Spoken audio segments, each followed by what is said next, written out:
Hi guys! Hello. Right, we're all. This is a quick extra episode, just as on what have we been watching on television. Now, we're not, I think we're a ton away in Eddie's programmes, because we're going to talk freshly and casually. Now, the first thing I want to talk about is what we've all watched, is Staged, with David Tennant Oh, it's so and good. Michael Sheen. Nothing to do with comics, but it's fucking funny. Right? There's comics people in it, so it counts. Yeah. Okay, Mandy, what do you think to it first of all? Yeah, I loved it. It was. I loved the fact today where there's so many in gags in it, and like they started bringing in serious actors who were just taking the piss out The of themselves. cameos were amazing. Yeah, each one actually hit the mark completely. I can full remember seeing Amanda's face when Samuel L. Jackson came into it. It took you about a minute to twig who it was, Yeah, as didn't soon it? as they started swearing, that did it for me. It's like, yeah, that's him. And what did you say, Amanda, about you compared him to something off Mike before, didn't you? Yeah, when it reminded me of when he did Snicks on the plane, the way he was swearing. What did you think to Samuel L. Jackson and that, Michael? I love the cameos because it's so sort of unexpected. It was. And I think it was good. I seem to recall some of the later ones.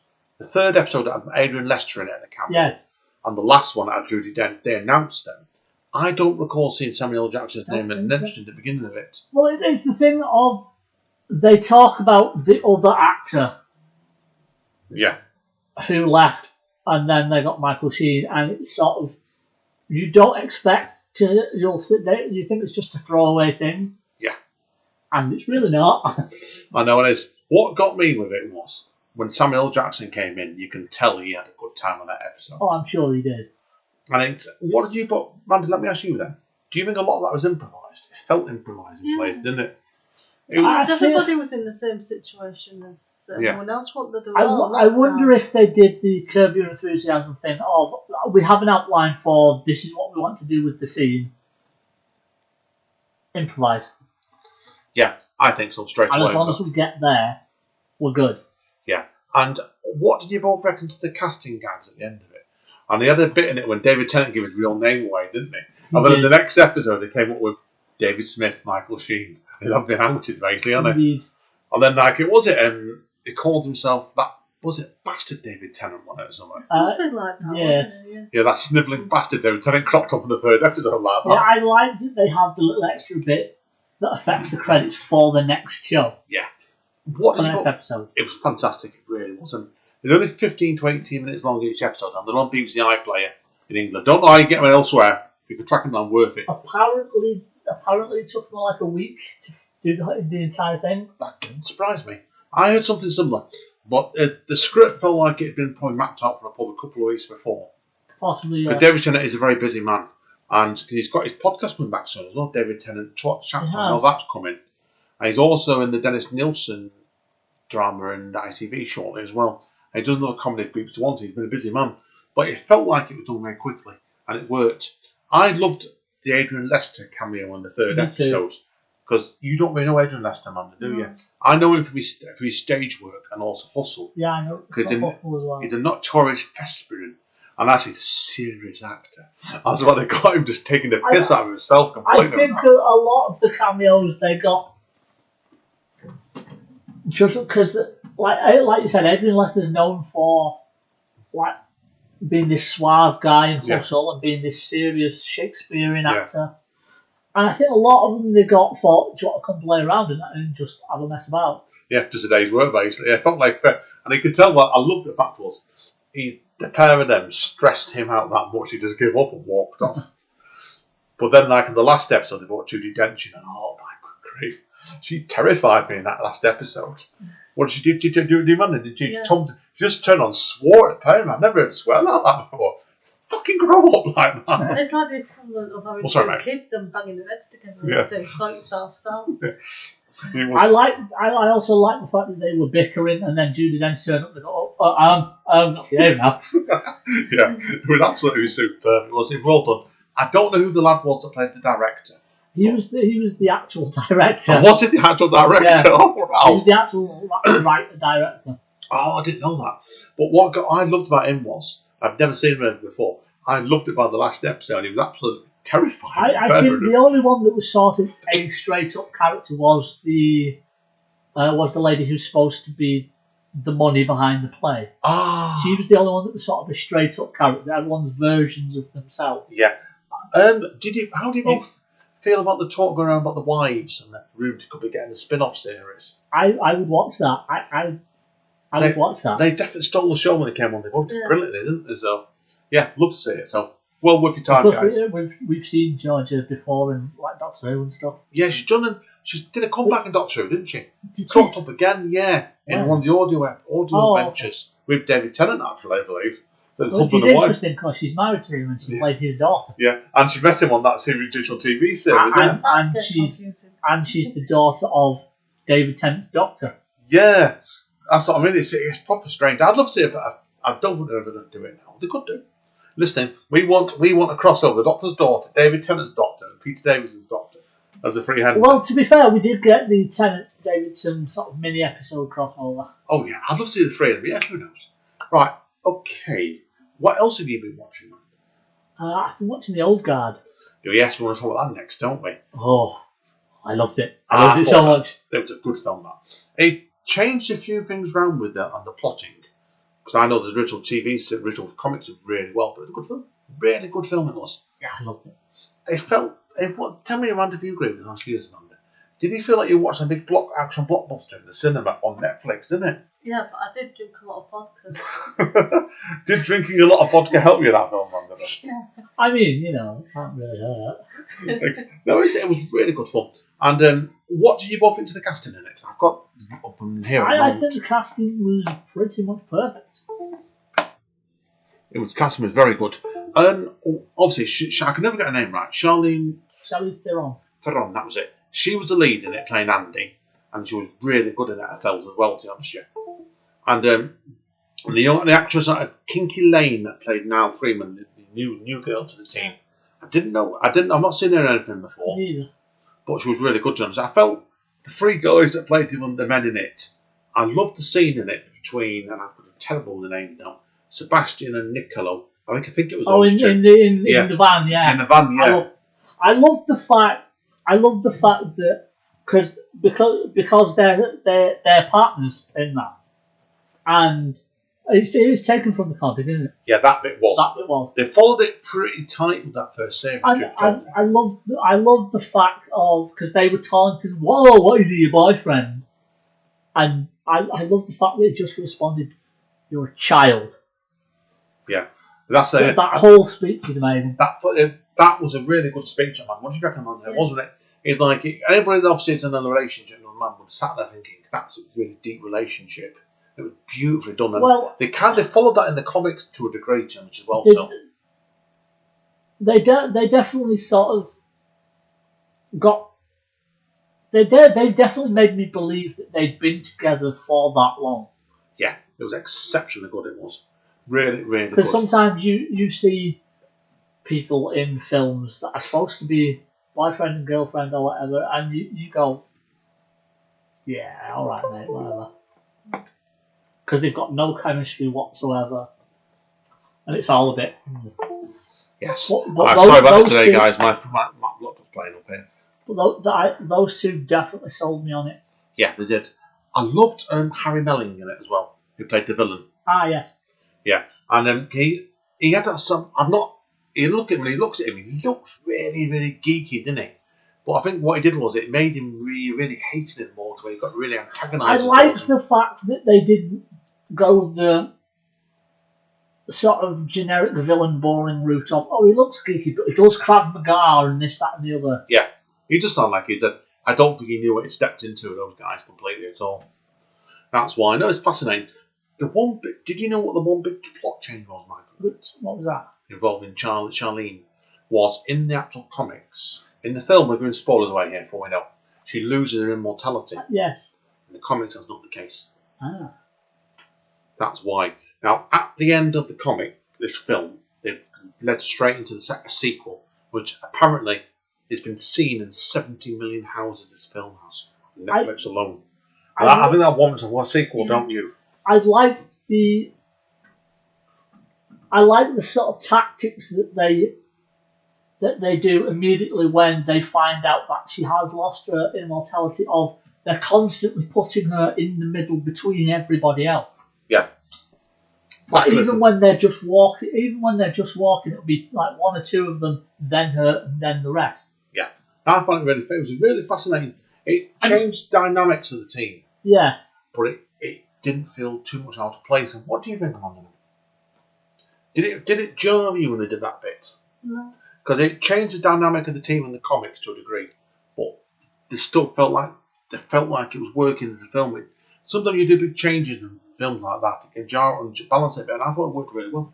I did too, and I think it's the thing of having the creator in Greg Rucka doing the writing for the thing, and having a female director and female producers.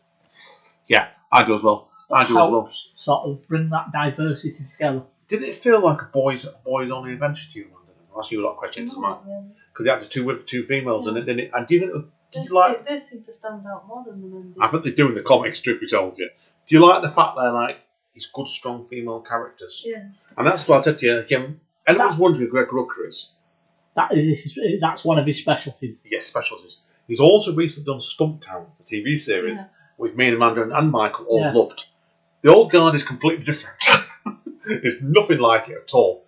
But it's got the element of it. What's really good about his stuff is the fact is it's a good female, strong characters. You get like a lot of male writers, and this is truthful. I can't do it. I know you don't write tons, Michael, but I can't. Can you write female characters? So I think one of the rare people who can do it, and he gets it down to T does. I think one of the things that he does that I really like is he doesn't have the scenes that we've all seen, that we've all had in whatever blockbuster or TV show when there's two women talking and all they're talking about is the men, and that's it. That's all they talk about. Yeah, he does. He seems to step away from his pitfalls. There's been a lot of criticism gone around of Kirsten's just come out at the moment, the new TV series. Yeah, the Frank Miller one. Did you hear about this, Amanda? No. Well, we're going to come on to it probably in a later date, but apparently there's been 5 men apparently out of 6 that were directing it or executive producing it.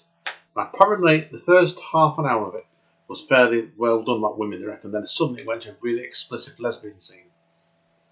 That apparently, as you can tell, it was aimed at the male. Yeah. You know what I mean? Male I think gaze. that's one of the benefits with Old Guard of having, like they have Greg Rucka, or who is everything came from his mind, so why not have him? But they have a female director and female producers putting their input into that. Yeah, I agree, and that's what made it a really standout, really good film to me. I said if it's been seen in 70 million households, they've only been out a week and a bit, is it? Yeah. Week and a half. That says to me straight. They bet Netflix can't have a hit basically. It's had mixed to varying reviews, but we thought it's fantastic. I definitely want a sequel. Yeah, me too as well. Especially if that will tease at the end. Oh yeah, no. Well, interesting. On the second series of comics, the 5th issue came out last week. I've not got it. I'm waiting. It's in the post somewhere. But it covers on Andy's partner from the past. Yes. Which was hints in that thing, so it's going to be. I think they're heading in the right direction with it. So. Yeah, another thing I liked about Old Guard is that they have these, like they have the sexual diversity, but they don't address it. It's just what the characters are. Yeah. They don't make a big thing of, look, we have these characters. Yeah. What I liked about the fact was, like, they had a scene in it, do you remember this, man? We had the 2 guys up together, then the other 2 for Niall came on, Niall came there. Andy's got regrets from past relationships, and the other guy I forgot his name. But that's why it added a lot. There's a depth. I like that they didn't try and force a romance with Andy and Booker as well. Booker, yeah, absolutely one, yeah. Because they have their moments, and you can tell that they care about each other, but they didn't try and force that and take it to force a romance. I'm glad they didn't. It would have been a mistake. And same with Andy and Niall. Hopefully they won't go down that stage. They haven't done in the second season, the comics. There's a 3rd miniseries planned apparently next year. So we'll see. Right, okay. The last thing I want to talk about today is 2 quick things. One, Michael's not seen, and I'll see everyone else Michael's seen in a minute as well. I want to talk first of all about Doom Patrol Season 2. You're an episode ahead of us, aren't you? I am, yes. We're up to episode 5, I believe, Amanda, isn't it? I think so, yeah. Yeah. How have you all felt about it so far, Season 2? I think it's better than season 1. Amanda? Different in a good way, I think. Yeah. Obviously, you're both. We're not at any sign of Mr. Nobody yet, have we? No, I think he overdid it first season. The thing with Mr. Nobody, of having him narrate it and having him sort of break the fourth wall, it just got to be a little bit much, and it was almost overshadowing the characters. Whereas season 2, you get space for them to breathe. Yeah, I love. What did you both think to Mark Sheppard's cameo at the end of the first episode? Mark Sheppard, he's made it. It's like he's playing Crowley. Yeah, that's what he's doing in my head, isn't it? Yeah, and I got to tell you what, I loved the episode. It's like half Crowley, half Constantine. Yeah, I got that. What did you both reckon to Danny the Streets episode? When we had the sex men come into it. Yeah, it was. That was very, very surreal. The thing with Doom Patrol is they can sort of get away with that. Yeah. They can have these super weird. It's almost sort of Doctor Who in a way. Of they can have these weird things and it just be normal because that's the show. Yeah, I know. I love the fact that we saw Robot Man in it. And he refusing to go in there. And I said, "You always look at me." And he's sky high, and he obviously drugged him up in his house, and he was dancing quite happily, not swearing as much. It was really well done, really, really well done, that episode. And then, how do you both feel about Niles's, or AKA Chief's daughter, Dorothy? I like Dorothy. I'm surprised that they haven't. I'm surprised that with the Danny episode that they didn't make a Friends of Dorothy comment. Yeah, I was a bit surprised. There's been a few surprises in this series really so far, but it's been a really good series. And it's only 8 episodes this time as well. Pace has felt faster. I like that the villain so far isn't.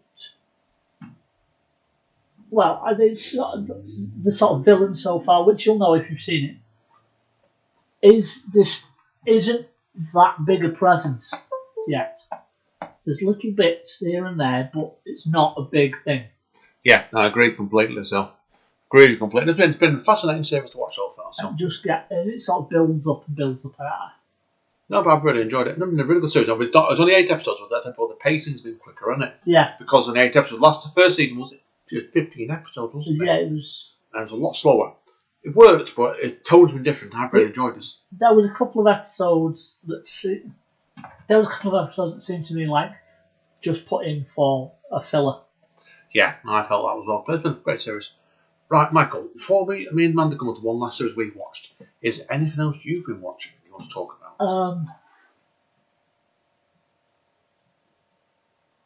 Not really. Okay, we're going to talk about Lasser then.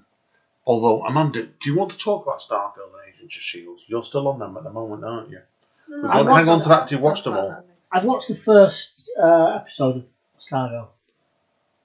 What should we talk about next time? Because Amanda's on it. You're on episode 9, aren't you? No, 7. 7. Well, will that be next time we meet? Probably that'll probably be finished, and we'll get on to that then. And Agents of S.H.I.E.L.D., you've got about the same, similar amount of episodes left, haven't you? So, yeah, we'll come to that next time. Okay, we want to talk about Warrior Nun. Come on, the last thing, okay? Now, Warrior Nun, if anyone's interested, is based on the comic character. Listen, my laptop's beeping, sorry. It's based on the Warrior Nun Arena by Ben Dunn. And it was eventually developed as a feature film adaptation. Then became a TV series on Netflix when they decided to run a bit more that way. So, I've really enjoyed this series actually. The first series. What did you reckon on to it? Yeah, I really enjoyed it. One of my favourite series for a while. Yeah. What was good about it, Michael, was Amanda, this is the fun bit of this. Amanda's completely disagreed with the reviews I've read on this. Those that made me smiles. I read quite a few reviews comparing to Buffy. I don't think it's like Buffy. I think that's a lazy comparison. But it worked really well, because what was really good about it... They always do that. Female-fronted TV show. There are comments always like Buffy. What worked really well with it was... I'm like Buffy as well. I'm like Buffy. I'm a woman. You're like... Michael's like Willow when it looks like, aren't you? Does that mean you Angel? You'd be Sandra. I'm Sandra, yeah. Even though you don't know who that is. I'll be Spike. Spiky hair. But what I've got to say about this Agent Warrior Nun is very briefly is what worked really well, Michael. This was the pacing on the series. It was 8 episodes. I think it was 8, wasn't it? Yeah. What was really good about it was by the end of it, they'd got all these women together. Well, 1, 2, 5 of them, weren't there? Yeah. Yeah, 5 of them. And by the end of it, Michael, he'd left plenty of things open. And when they finished what they did, he was saying to me, I said, "No, they can't finish it like that." But what they did, Michael, was really well was when they bought that Ava Silver in it originally. When she brought her into it, she was completely against him. She even had a boyfriend who was in a gang of rogues, but she left him halfway through the series at the right point, and then started to trust the rest of the women, the nuns. And by the end of it, you had the 5 of them going against the monster, the big monster. But then they were left open with this big monster going to come out, don't they? Yeah. And there was there's about 3 or 4 potential villains knocking around. And he didn't know who you could trust apart from each other, the 5 of them. And it finished off at a really good action point. And it was to build that pace up like that, it took its time building. When it got going, the last 3 episodes, it's by the end of it, you sat there thinking at the end of it, I hope you bring it back. If you don't, you're absolute bastards. So the ending for the boys then? Yeah, the boys, it was like that similar sort of mentality ending where you leave it in a great ending. There's no resolution. Yeah, if you don't bring it back, I'm going to riot. Yeah, that's that sort of ending. You agree with him, Amanda? That's what it was. They did it that way on purpose. They did, but it had a really good ending. And I believe it has been renewed. Because the ratings were really good with it. But when usually series do endings like that, I think they're usually fairly confident, aren't they, being going to get renewed? Well, you're doing the streaming services. For Cursed, one of the reviews I saw was they're setting up a lot of things to do in season 2 when they could do them now, because you might not get a season 2. Yeah, usually I prefer a season 1 like The Boys or Warrior Nun or whatever that leave me wanting that season 2, rather than why do you want me to watch that season 2 when you could just do it now? Yeah, it's a mistake sometimes to make when they spend first season of some series. This from a writer perspective. And tell me, Amanda, if you agree with this. You're a novelist. Yeah. When you're doing the first part of a series, how much setup is there, or how much you jump into? I just kind of write it as I go along. I don't really plot it. And then I just link it all together afterwards. And hope. And try and make it look like I knew what I was doing all along. Well, it's like Chris Nolan said with Batman Begins and Dark Knight. You set up things, but you don't do everything. You leave stuff for your first film, but you don't do everything. You set up things, but you pay some of them off in the first film. Yeah, no, I agree. Instead of leaving them all for the second one, because you might not get one. Yeah, that's why I say it's how they do it. Leave little things ending, don't and then with the second one, you can sort of hit the ground running immediately. Yeah, wait and see. So, yeah, it's a funny one, isn't it? So, wait and see. So, right, guys and girls, that's it for TV viewing. Next time, who knows? We shall be back shortly. Say bye, Michael. Bye, Amanda. Bye, Michael. Bye, Michael. Bye, Michael. See you all soon, guys and girls. Take care. Stay safe.